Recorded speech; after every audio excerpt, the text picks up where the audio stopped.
মাঠের কোণে চুপচাপ বসে থাকা মানুষটাকে দেখে বোঝার উপায় নেই একসময় তার গতির ঝড়ে থরথর করে কাঁপত ক্রিকেট বিশ্ব। শন টেইট, যিনি 160 কিলোমিটার গতিতে ব্যাটারদের স্ট্যাম্প উড়ে ফেলাকে রীতিমতো ডাল ভাত বানিয়ে ফেলেছিলেন, সেই ওয়াইল্ড থিং এখন শান্ত হয়ে বসে আছেন বাংলাদেশের ডাগ আউটে। কিন্তু কেন? তার সেই খুনে মেজাজ কি তবে নতুন কারো ভেতর দিয়ে ফিরছে 22 গজে? কয়েক বছর আগেও ব্যাটারদের জন্য যে নামটা ছিল এক জীবন্ত দুঃস্বপ্ন, সেই শন টেইট এখন খুঁজে পেয়েছেন তার যোগ্য উত্তরসূরি।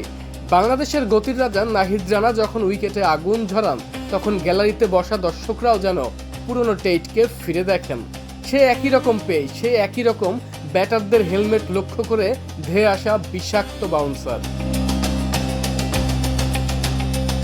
শন টেইট তার ক্যারিয়ারে গতির সাথে কখনো আপোষ করেননি, যার মাসুল তাকে দিতে হয়েছে একের পর এক চোটে পড়ে।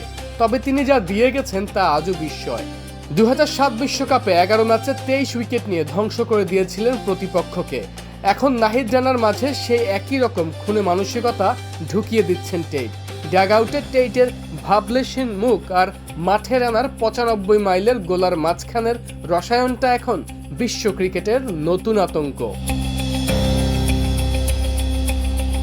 টেইটের সেই অদ্ভুত গুলতি অ্যাকশন আর পায়ের আঙ্গুল ঘুরিয়ে দেওয়া ইয়র্কার এখন রানার হাতে এসে নতুন প্রাণ পেয়েছে।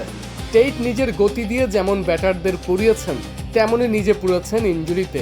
তবে এবার কি তিনি পণ করেছেন নিজের অভিজ্ঞতা দিয়ে নাহিদ রানাকে বানাবেন এক অপরাজেয় স্পিড স্টার? আরমান হাসান, কালবেলা।